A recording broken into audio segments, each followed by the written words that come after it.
da leitura, tá? Então, ele estará lá na parte do bônus, certo?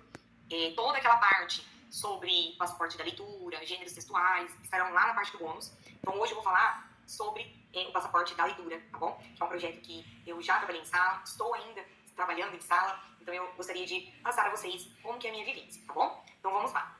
Primeiro, projeto de leitura, né? Então, eu tenho lá, ó, ler diversos gêneros textuais previamente selecionados. Quando a gente fala de selecionados, vamos lá, vamos pegar uma história em quadrinho, tá? Professor que gosta de trabalhar gibi em sala de aula pode pegar o gibi, certo? O gibi também dá para trabalhar, confrontar opiniões e pontos de vista sobre as diferentes manifestações, sobre a linguagem oral e escrita, tá bom? Articular, então, as redes de diferença e semelhança entre língua oral, escrita, código social, contextuais e linguísticos. Produzir textos a partir de leituras e discussões promovidas na sala de aula. Quando você tem uma sala de aula que já está lendo com fluência, a qual você consegue conduzi-los a realizar um texto, a realizar pequenas, né, quadrinhas, tudo bem, perfeito. Quando você ainda não tem, o que a gente pode, né, estar realizando, que é o meu caso, tá? Nesse projeto de leitura específico, eu elaborei uma pasta para cada aluno. Dentro dessa pasta, um livro, certo? E o passaporte da leitura, tá? Então, o que a criança ali naquele momento, o que ela deu, não só a criança, mas foi um projeto que eu trabalhei com a família, tá? Foi um projeto também, juntamente com a família, tá? Como que eu fiz, certo? Então, esse livro, ele vai para casa, a mãe, o pai, enfim, tem uma semana, eu mandava sempre na sexta, e ali tem uma semana para poder ler, junto com a mãe, junto com o pai. E depois da leitura, a criança, ela tinha que preencher o passaporte, tá? Então, quando você abre o passaporte, na lateral ele já vai ter todo o objetivo daquele passaporte. Aquele objetivo são habilidades da BNCC, tá bom?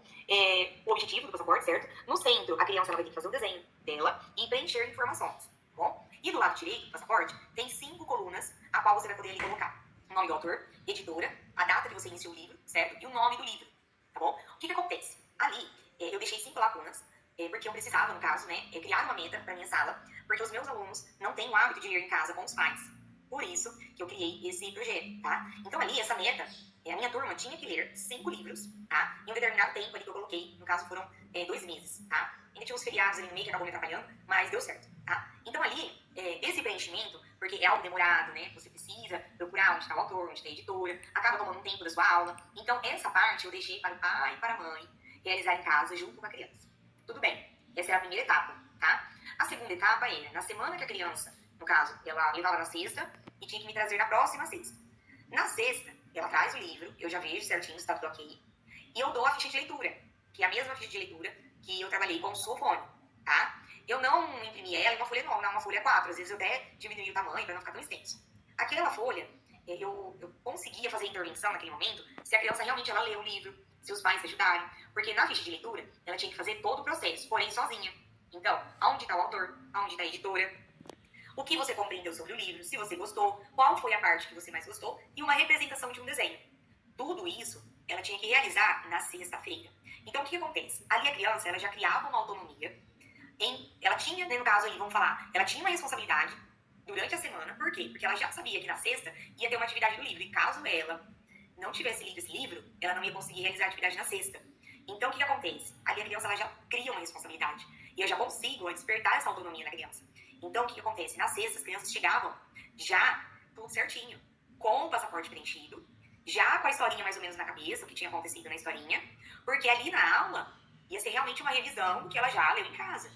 E aqui, naquele momento, qual seria o meu papel como mediadora, como professora? Eu iria fazer as intervenções na parte da escrita, né? No caso, a criança que consegue elaborar um texto, ok. A criança que não consegue ir elaborar frases, né? Da parte que ela gostou, do que ela entendeu. A representação do desenho. Se realmente ela entendeu o que é editora. Se ela entendeu qual é o título do texto, do livro, enfim.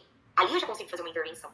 Tá? Por isso que é tão importante que a gente tenha ali, né, em mãos qual será o objetivo, qual será o desenvolvimento daquele projeto, qual será o objetivo que você deve alcançar naquele projeto. Tá bom? Vamos para o próximo slide, que eu preparei aqui também falando sobre ele. Eu tenho aqui também, tá? A questão da consciência fonológica. Todo projeto de leitura, ele traz a percepção sonora, tá? Eu sempre coloco, eu sempre bato na tecla referente a isso. Bom, o projeto acontecerá em dias alternados, uma vez por semana. 20 minutinhos de duração, então normalmente de 20 a 30 minutos, dependendo da turma, tá? No início não foi fácil. Eu já tive momentos em ficar uma aula de 50 minutos, 60 minutos, porque a sala ainda demorava, tá bom? Os participantes do projeto escolherão os livros, certo? Trarão para a sala de aula no dia previsto, que foi o que eu expliquei. Os componentes curriculares poderão utilizar essa atividade para posterior de trabalho em sala de aula, com produções de textos, a partir de discussões sobre o que foi lido. A riqueza do projeto literário está, de fato, de ser um dos incentivadores na formação do hábito da leitura, tá? Então é o que eu sempre falo, a questão de incentivá-los, né, aos nossos alunos.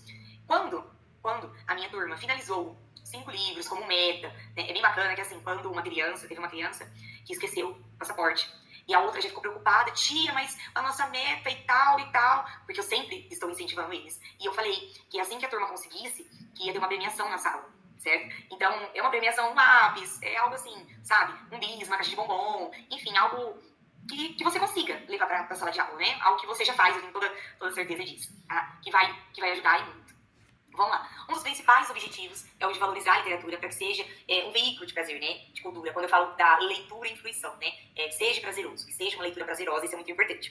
Utilizando esse recurso motivador e desafiador, buscando auxiliar a criança a acentuar a imaginação, aguçar a curiosidade, desenvolver a linguagem, tanto na oral, né, quanto na escrita. Pois as histórias são capazes de transformar aí o indivíduo em um sujeito ativo, responsável pela sua aprendizagem, que sabe compreender o contexto em que vive, e então modificá-lo aí de acordo com a necessidade. Tá? Então, assim, é algo diferente. Então, por isso que eu pensei aí, sempre gostei de ficha de leitura, mas eu não queria somente a ficha de leitura, eu queria trazer algo diferente pra minha sala.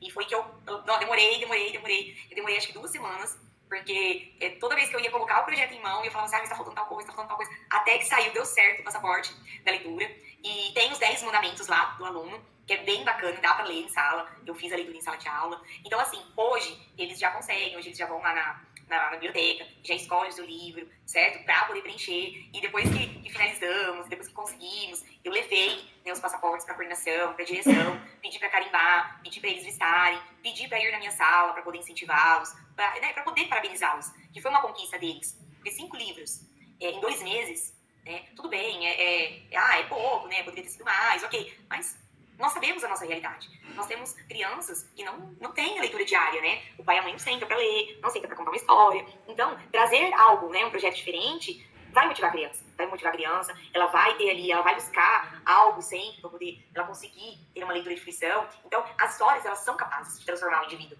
Quando a gente fala de um sujeito ativo, quando a gente fala de um aluno protagonista, né, que é o que a gente tanto almeja em nosso aluno, tá bom? Então, lá na parte do bônus, corre lá, tá no PDF, bem fácil, imprime, só vai dobrar, coloca seu nome do aluno, nome de série, dá pra colocar o logo da escola, que fica lindo colocar também, coloca o logo da escola, vai ficar maravilhoso, tá bem bacana, tá bom? E incentive o seu aluno, coloca esse projeto em prática, que ele é magnífico, eu adoro trabalhar ele em sala, adorei a minha vivência, deu certo, tá bom? É uma ideia pra vocês colocar em prática, certo? E assim que vocês conseguirem colocar em prática, me manda, coloca um comentário, me chama no direct lá no Insta, tira foto, me marca. Eu sempre tô conseguindo dar atenção aí pra todas, tá bom? E aí, assim que você conseguir já colocar em prática, é só me marcar, me manda um direct, se tiver alguma dúvida, deixa no comentário da aula. Assim que eu conseguir, eu já vou respondendo todas vocês. Tá joia? Espero